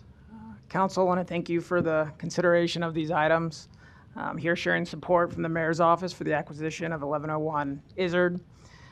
This public acquisition makes it possible to assemble this property, coordinate infrastructure, remediate environmental issues, and really set the stage for a successful public-private partnership. This is a necessary first step towards transforming a dormant site in our urban core for a district that will serve the residents of Omaha and better our future and our economy. Thank you. Thank you. Are there any other proponents? Seeing none, are there, Donnie, are you a proponent or opponent? Proponent, Mr. Okay. Begley, sir. Donnie R. Johnson, the Johnson Equestrian Foundation. And I'm glad you asked that question because this is the things that... Donnie, can we get your address? Which one? One in Washington, D.C. or one here in Omaha? Your current address here? 4928 North 52nd Street. Thank you. Yes, sir. So we're supporting this for several different reasons. And there's a good chance that Union Pacific may be doing that work in India. I've been out of the country several times. And they also sent a delegation to Egypt. And we have to tell the young folks, if you're going to get these jobs, be willing to live on the streets because undeveloped countries, you have to do that from time to time. Thank you. Are there any other proponents here today? Mr. Levy, good afternoon. Mr. President, members of the council, good afternoon. David Levy, Barrett Home Law Firm, 1700 Farnham Street. I've got with me Alexis Boulos, who is General Manager of Union Omaha. I'm going to give them your address. Sure, 2402 South 102nd Street, Omaha. I want to thank Mr. Floriani and the Mayor's Office for their comments and their support. Thank you all for your time a couple of weeks ago and today. I know we had a great discussion, I think, on this exciting opportunity a couple of weeks ago. I don't want to belabor that, but I will just put up a couple of slides briefly. We've got some other folks, proponents, who would like to address you as well. Again, I know you've already had a long meeting and we will be brief, but If this will come up, there we go. I will zoom out. This just gives a sense of the potential future use of this property. Soccer stadium on about 10 acres there to the north, mixed use development on about 6.5 acres. The kind of pink area there is about 3 acres that the city would use for part of its combined sewer overflow project.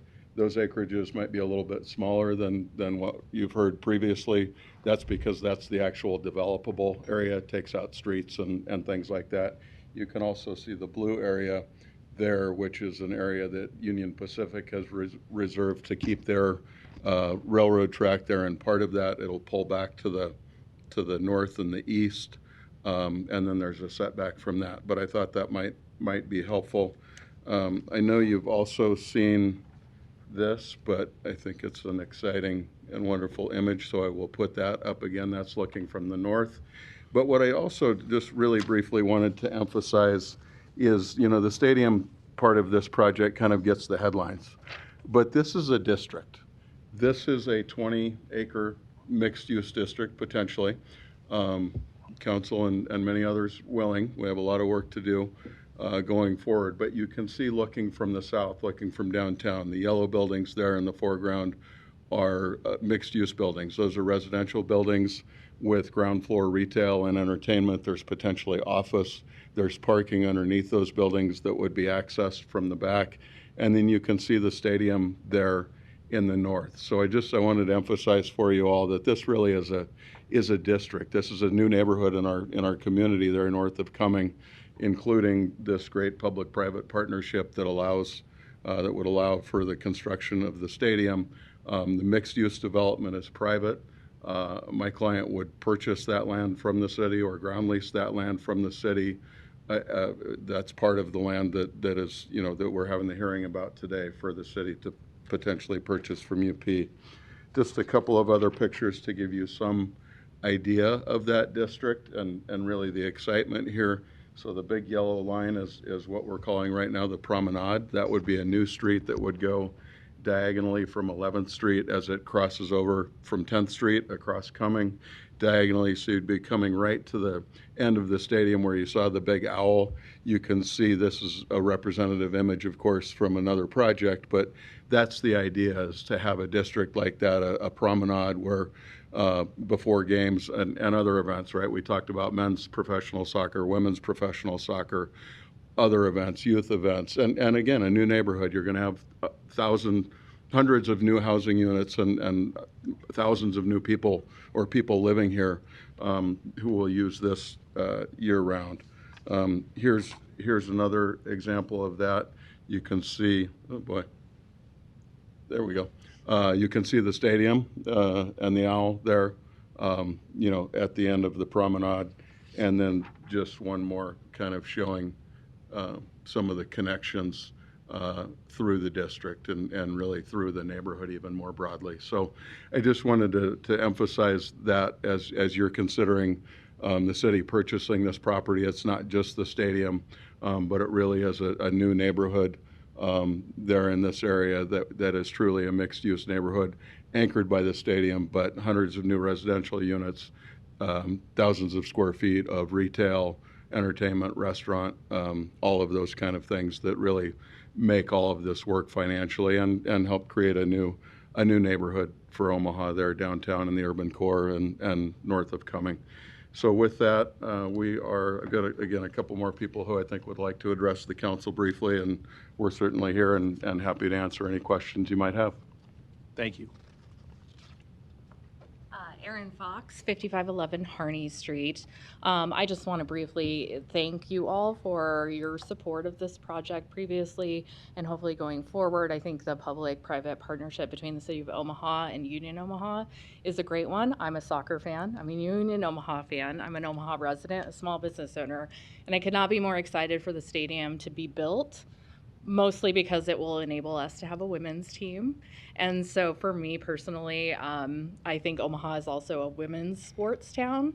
We've got volleyball, we've got Set the Bar. So I think I really want to thank all of you for supporting Omaha in moving forward with this great partnership. And hopefully we can continue to grow Omaha's sporting community and bring in revenue and more entertainment. Thank you. Thank you. Good afternoon, Hunter Fengmeyer, 2719 North 65th Street, Omaha, Nebraska, 68104. Good to see everyone here. I am the president of Omaha Parliament. We are a registered 501(c) with the state and the largest independent supporters group for Union Omaha. I'm here for you to speak about what the project would mean, not just to the city as a whole, but to our membership and the people that are going to inhabit this mixed-use district. Founded in 2019, Parliament's membership roll consists of 550 members in representing 48 different area codes. Not only does this include people like myself that were born, raised, and educated here in Omaha, Nebraska, but also represents people that are transplants from both the east and west coasts, the south, veterans who have settled here after serving their country, and many more. We have families that travel in from Fremont, Lincoln, Council Bluffs, Blair, and other communities near the Omaha Metro to come to the games, to attend our events, and to support our current men's team and in the future the women's team as well. What this project does is place that community right in the heart of Omaha. We've worked tirelessly to build a culture around Omaha that represents Nebraskan values and personifies the good life. Our fans care about the neighbors and donate their time and money to the community. That spirit would be translated directly to downtown Omaha and the urban core, and I truly believe it'll blossom there as it has in other parts of the city. The core of the city would expand with new housing, jobs, and businesses flocking downtown, and with opportunities for community events and youth engagement so the area can become a lively destination that connects truly everyone in our larger community. As you consider this, I ask you not to think of the place, but the people that come together to give that district its soul. Think of the father from Fremont taking his kid to attend their first matches, just as his father took him to his very first soccer matches. Think of the people that have just transplanted here from south, coming to get a new job here in the Omaha Metro and find their first community in Omaha with the soccer community that we've built here. The fan who can get away from hardship for a little bit, and fans that find a community that will support them through difficult times. Every person who visits or inhabits this district will have a story just like those. That's what's being created. You may see the place, but please see the people as well. Thank you. Thank you. Jennifer Taylor, City Law Department. We'll just go back really quick to, again, if you have any questions about the specific agreement. Oh, there we go. This is just a reminder quickly about things we have kind of discovered in some council briefings. This is the actual parcel of property that's being acquired. This is an easement area that will continue to be used by Union Pacific until the city is ready to move forward with the connector project and the CSO project. This is generally the easement that will be reserved by UP for their rail line. Their current event space will be shifted back. There will be access to that, and the rest of this will be acquired for the city for future development. We will have time over the next 90 days to do due diligence, not only with some preparation on the mixed-use site and the soccer site, but also we will have this entire site surveyed and specifically identify exactly where those easement areas will be so that upon closing that is all recorded and precise. The purchase price for the property is $17 a square foot. That does take into consideration that the city will be looking to possibly having to do some environmental remediation in here. And then that square footage and final purchase price will be determined by the survey that we'll have done in the next 90 days. Happy to answer any questions you might have. Thank you. Are there any other proponents? Seeing none, are there any opponents? Public hearing is closed. I'm sorry. Luis Jimenez, 2709 Dewey Avenue. I'm an opponent because the city does not have the capacity to assess a fee for this development to not have affordable housing. So if we're talking about mixed use, residential, a residential component might be something to consider. So because the city does not assess commercial areas for for lacking affordable housing. That's why I oppose it. I think you guys need to get to it. Chop, chop. Thank you. Thank you. Is there any other opponents? Public hearing is closed. Councilmember Goodwin, you're recognized. Thank you, Mr. President. Well, I am very excited that this is a District 2 project, and it's really an expansion of an existing neighborhood. We have those Hello apartments and the Millbrook Commons area really in a shared vicinity. Also that this is building upon soccer and the various projects we have throughout the city, including Carter Park, which is probably not 2 miles north of here, expanding then to Tranquility, which I know is in Councilmember Melton's district. And so this is a great opportunity for developing an underutilized site, for spurring economic development through tourism and housing. I believe 900 units, but I don't want to go off the top of my head, so I am going to call Jen Taylor, please, up to clarify. And I believe it does have aspects of really mixed income here within the proposed project overall. Jennifer Taylor, City Law Department. The precise number of housing units is both contingent upon how this develops out and how some neighboring areas develop out. I know that there is to the west additional opportunities for housing. How the owners of those properties develop that, I can't necessarily speak to today, but the opportunity for that number of housing units does exist here, and I believe not only, I believe there is some intent to try and incorporate affordable housing into some of the neighboring developments. Those plans hopefully can be announced in the next few months. To this point in time right now, I don't think I can say definitively how many units we are going to have. Thank you for that clarification. And so we've got two proposed ordinances here. One is the purchase of the property, but the other is that stadium revenue bond. So that's really a decision that then has to be proposed or approved at the state with the goal of generating additional tax revenue, correct? Correct. So 2 weeks ago, the City Council approved the City and Downtown Soccer Stadium Inc.'s application to the State Turnback Tax Committee for up to $25 million of sales tax turnback revenue that will be generated in this district. It's my understanding that application will be forwarded to the state shortly. And then as the mixed-use area develops and the stadium is constructed and goes into operation, obviously the sales tax that's generated from those areas would be turned back to help the city pay for the current bond issuance that's in front of you today. What is the proposed amount of tax revenue that we believe the site will generate?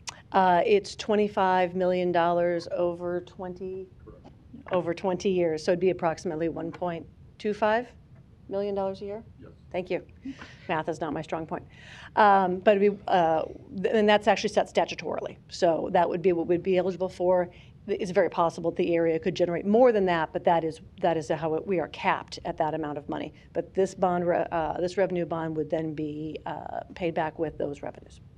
In addition to the tax revenue, there's also lease revenue that would be generated as well, correct? Correct. Part of the funding mechanism that we're looking at that we'll continue to kind of finalize over the next couple of months and then bring to this council as part of an agreement with the Downtown Soccer Stadium Inc. is that they would lease the stadium from the city for a certain amount of money every year, and that would be part of the revenue that we would generate to pay a larger bond issuance to construct the stadium. So we see a redeveloped site. We see tax revenue generation, lease revenue, potential housing, mixed-use development of shopping and retail. So this is growing our city. It's also a regional attraction. Can you talk a little bit about the difference in this project from, I know we went over this, well, feels like longer than a week or two ago, that this size stadium is a different size stadium than, let's say, Creighton or even some of the other fields that we're looking to develop. Correct. It is a different size stadium than the Creighton Stadium. It will serve a unique and specific purpose in downtown that is not, I believe, overlapping with other areas. And to your point, Councilman Goodwin, the area that we're looking to acquire here is currently generally unused property. So it's owned by Union Pacific. It's rather industrial in nature. There is a significant amount of vegetation. So it's a great opportunity to develop 25 acres of downtown property into $400 million, $500 million, $600 million dollars worth of new development downtown that will generate new property taxes and new sales taxes. Yeah, I always like to emphasize that this is in District 2 because I think people often think of District 2 in a specific space. And when this goes before council for vote, I'll be supporting it. Thank you. Thank you. Thank you. Councilmember Festerson, you're recognized. Thanks, Mr. President. I'll support these items next week as well. I'm excited about this vision. It's a great time for soccer in this country. We have the World Cup coming this summer. Closest games will be in Kansas City in June and July. But also, we have a great grouping that we're excited about for Team USA and how that might proceed this summer. And then, of course, here in Omaha, the excitement is around the Tranquility Project and this project we're talking about and what that could mean for our community. Not just soccer fans, but the entire community. And as Ms. Goodwin notes, what we're talking about here today is a land purchase, as we see it on the map here, and then an initial approval for $25 million worth of bonds for site work and initial construction. So just a couple questions for you along those lines. You mentioned the land purchase is for less than appraised value. That's good. You also mentioned we have some due diligence to do, including environmental.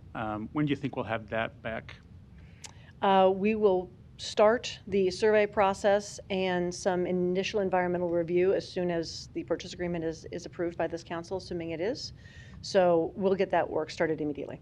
Okay. And we should have some good results, at least from a survey perspective, and some initial understanding of what the site looks like within the next 4 to 6 weeks, I would imagine.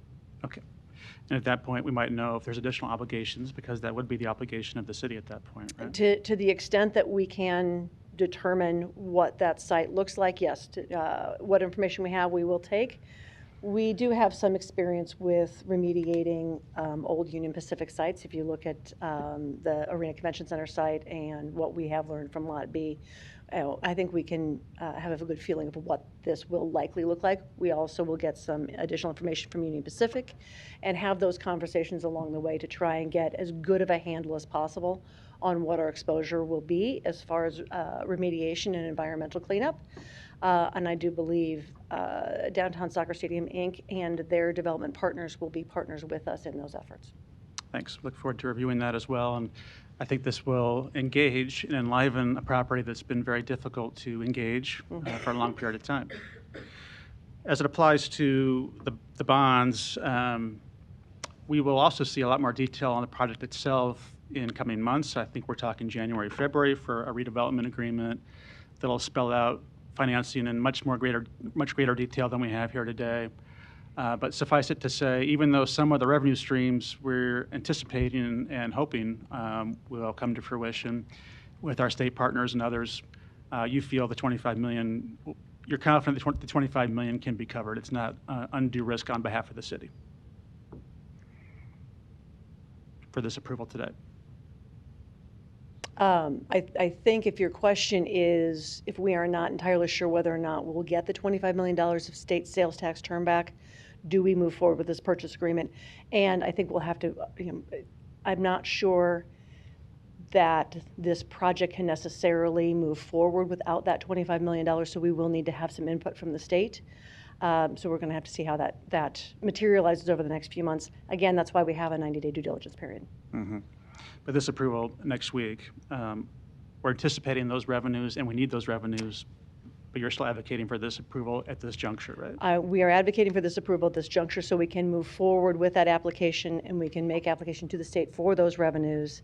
And obviously, there's a number of things that still have to be done in assessing the site from the survey perspective and from some other due diligence perspective to understand what our obligations will be and how that financing will materialize and be put together.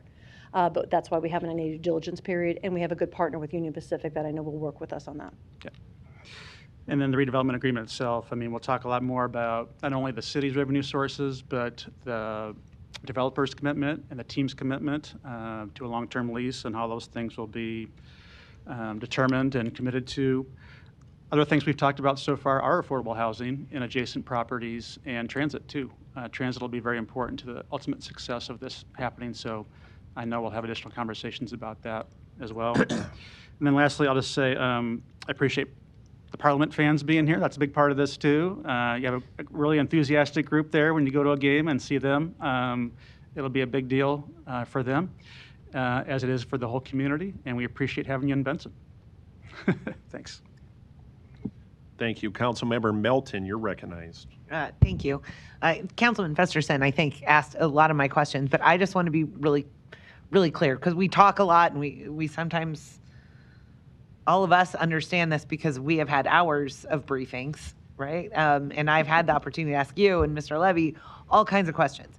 But it narrows down to what kind of the people see and the people hear. And I think what people hear is my tax dollars are giving $25 million to Union Soccer for land for the stadium. Okay, that's what people hear. Can you please clarify that these are revenue bonds? They're not being issued tomorrow. We're just voting, authorizing the issuance. A lot it will be done, including agreements, before we actually do it. But this is a step that's required kind of in the process, is that the council has to at least approve that we support it. We will support the $25 million in bonds to be issued based upon other things. But this $25 million is not coming out of the general fund that could otherwise be used for public works, for parks, for libraries, correct? Correct. This is a $25 million revenue bond. It's non-recourse to the city. It is secured and would have ultimately, when issued, would be repaid strictly with the sales tax turnback revenues that are generated by the new development on the site. So currently today there is no sales tax revenue that comes from this area. What would hopefully be approved by the state would be the authorization to take that sales tax turnback and reinvest it into the project, repay these bonds, the proceeds of which we would use to build the stadium and the associated infrastructure. So again, we were creating new sales tax revenue, which then the state would allow us to use to repay these bonds that will go towards the construction. And I know people will say, okay, what if there is no tax, which we know is not going to be true. But our property taxes, people's property taxes that go to the general fund for our general fund budget. Are not obligated under this bond They're not issuance. obligated under these. And that's what I want to make that very, very clear. I mean, we'll still hear it. People will still say, fix my potholes with that money. I'm hoping that Public Works will still fix our potholes. We had a great presentation this morning, but this money isn't being taken away from our general fund or any of the other necessities that people expect out of the city. Correct. Okay, thank you. You're welcome. Thank you. No further lights. Item 91, an ordinance to amend sections 23-177, 23-494, and 23-502 of the Omaha Municipal Code to reflect changes for employees in the administrative and executive classifications for the years 2026 through 2029. Public hearing is now open on item number 91. Proponents? Good afternoon. Annie Matthews, Labor Relations Director for the city. I'm just here to answer any questions on this item. Historically, or what you'll see here in this ordinance, it sets out the wages in terms of employment for our administrative and executive employees here at the city. If you remember, is not a bargaining unit.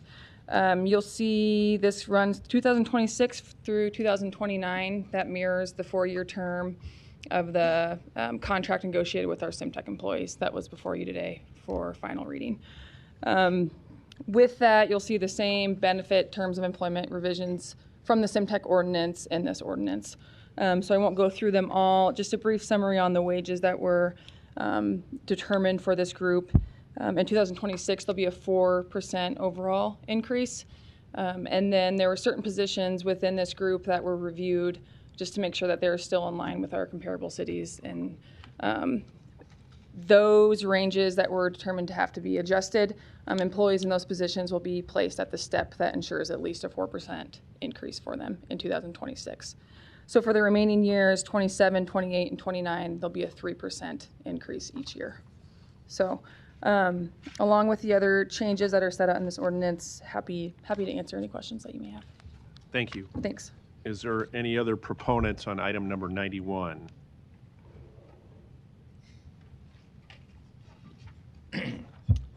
Good afternoon, Omaha City Council, Donnie R. Johnson and Johnson Equestrian Foundation, and North Omaha Concerned Citizen Foundation. And I'm glad this subject came Donnie, up. we need your address. I'm sorry to interrupt you for that. One in Washington, D.C. or one here? Omaha. Okay.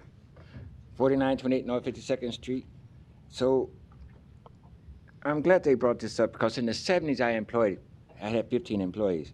And these changes that we're going through now under President Carter and Andrew Young, we're preparing to send a lot of young gentlemen into that African continent. And I told them, you may have to live up in your car or live on the street for a while you're over in this program, the Peace Corps. So I'm showing you how to do it. But in the meantime, these jobs that they'll come back with may not be reflective on this program, but they will generate a new type of job. Thank you. Is there any opponents? Item number 91. Seeing none, public hearing is closed. Non-action items, items 92 through 129, do not require public hearing or city council consideration at this meeting, but will be placed on a future agenda for public hearing and or vote. The reason for non-action is noted after the item on the agenda, as well as the date the item is expected to appear on an agenda for consideration. Got a motion and a second. Roll call. Goodwin. Harding. Yes. Hug. Melton.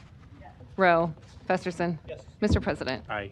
Motion passed 7-0. Meeting is adjourned at 3:56. Thank you.